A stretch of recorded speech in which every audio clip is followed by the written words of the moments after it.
have the most tech-tastic stadium in the country. I don't know that everybody needs to be the most, as you said, tech-tastic building. But what we want to do is make sure that we're a software-driven stadium as opposed to a hardware-driven stadium. When you look at 68,000 fans spending $1,000 on technology every 12 to 18 months, I'd rather leverage that ingenuity from great companies like Sony, Apple, those types of companies, as opposed to me spending $68 million every 12 to 18 months. I can't do that. I can't keep up with the technology innovators. So how are you leveraging those companies? So what we want to do is make sure that we have a technology infrastructure built in. So it's not just an app solution, it's the entire tech stack. So when you walk in, you're going to be able to completely plug in. So you have Wi-Fi, so you can watch, stream video, you can do everything that you want. It can be a ticketless building, a cashless building. You have a CTO.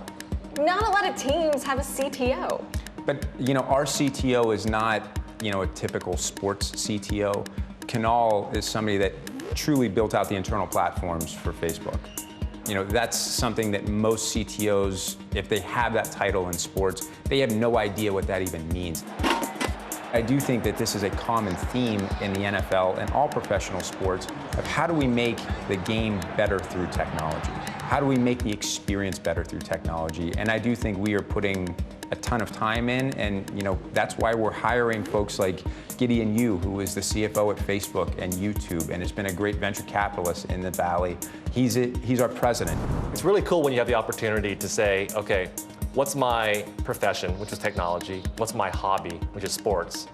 What if you could actually reverse those and say, what was before my passion and my hobby is now my profession? That's a little slice of heaven. Are you taking everything you learned from Chad Hurley, from Mark Zuckerberg, and implementing it in this stadium? Absolutely. I sit in the audience, at live sporting events, especially football, and I say to myself, it'd be great to have a different camera angle on my mobile phone and watch it. It'd be great to have, the audio feed from, my favorite radio announcer to play at the same time as watching this stuff. I'd love to watch the replay of that, or, that referee is in the challenge booth, watching the play from different angles. I want to watch what he watches. And I want to be able to make the same call myself. If I can have all those features for myself, I'd be willing to bet that the majority of fans that love football too would like that as well. We have the opportunity to completely reset everything. So, we're leaving Candlestick in 2 years. We have a 2-year head start to build the ultimate user experience that I would personally want to have as a super fan. So it's kind of a blank piece of paper. Let's fundamentally reshape the user experience.